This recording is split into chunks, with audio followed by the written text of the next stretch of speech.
Am vorbit în videoclipul educațional de săptămâna trecută despre rata Sharp, care ne poate ajuta să evaluăm randamentul unei investiții în raport cu riscurile asumate. În episodul de astăzi vă prezint rata Trainer, cunoscută sub numele de raportul recompensă-volatilitate.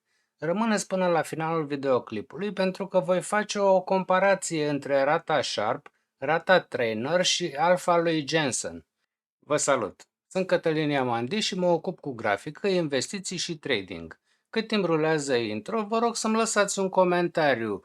Investiți în ETF-uri sau companii individuale?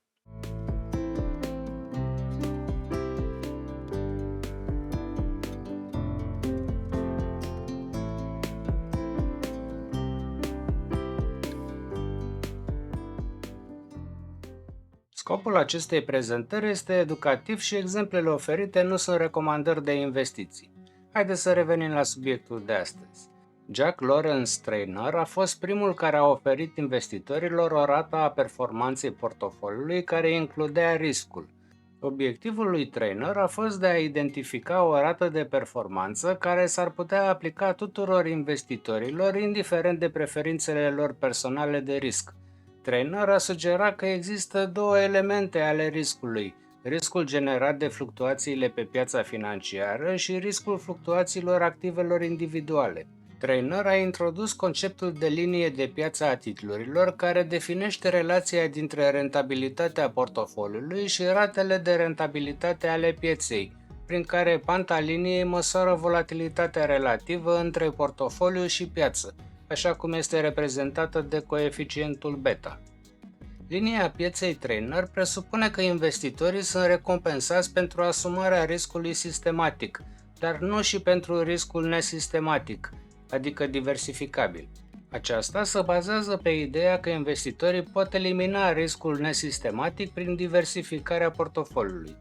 Rata Trainer este un indicator financiar care măsoară randamentul în exces obținut de o investiție pentru fiecare unitate de risc sistematic asumat. Spre deosebire de rata Sharp, care utilizează deviația standard pentru a măsura riscul, rata Trainer folosește beta, riscul sistematic. Rata Trainer este egal cu randamentul portofoliului minus rata de risc împărțită la beta. Randamentul portofoliului este profitul obținut din investiție. Rata fără risc se referă la randamentul unei investiții considerate sigure, cum ar fi obligațiunile guvernamentale.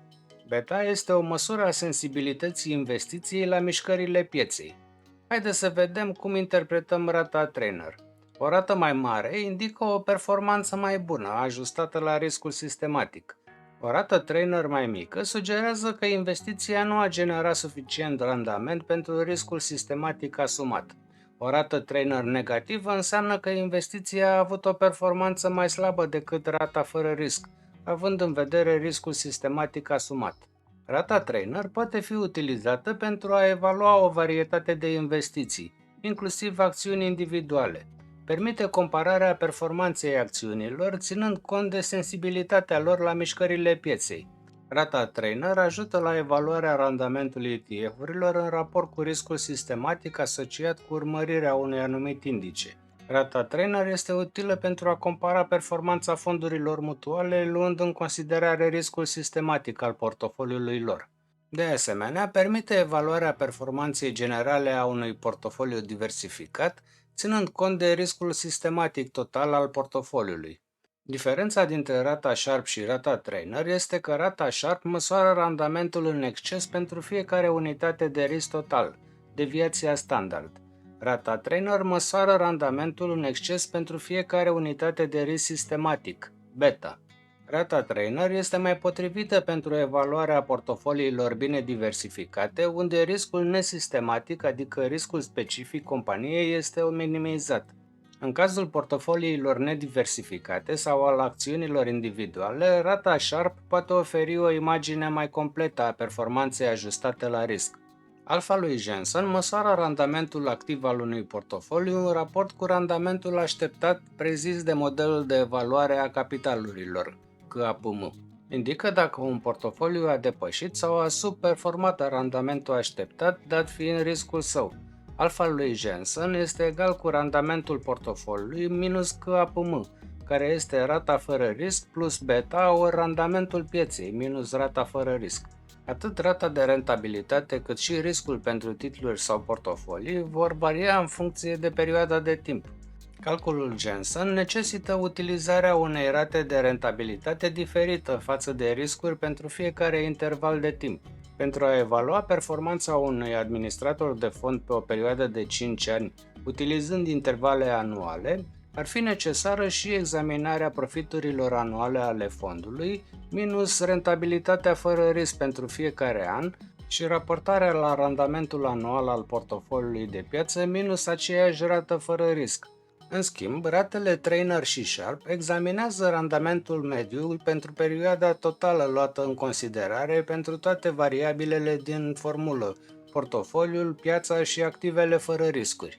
Similar cu rata Trainer, totuși alfa lui Jensen calculează primele de risc în termen de beta sistematic risc nediversificabil și prin urmare presupune că portofoliul este deja diversificat în mod adecvat.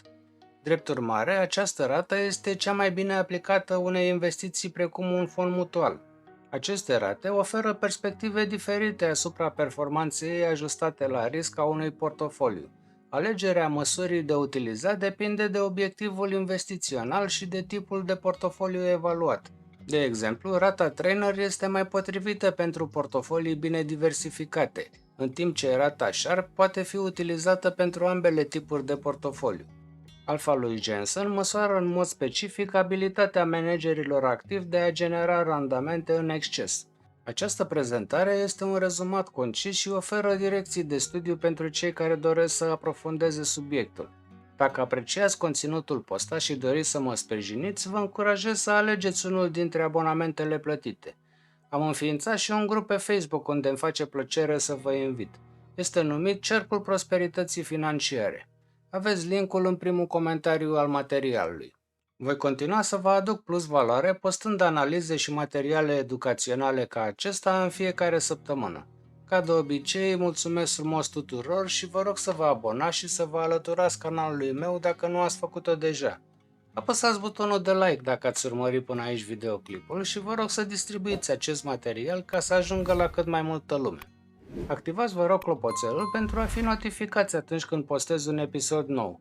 Vă încurajez să scanați acest cod QR care apare pe ecran și să vă înscrieți în baza de date pentru a primi pe mail update-uri. Las și linkul în zona de comentarii. În continuare, vă invit să vedeți acest episod despre rata Sharp,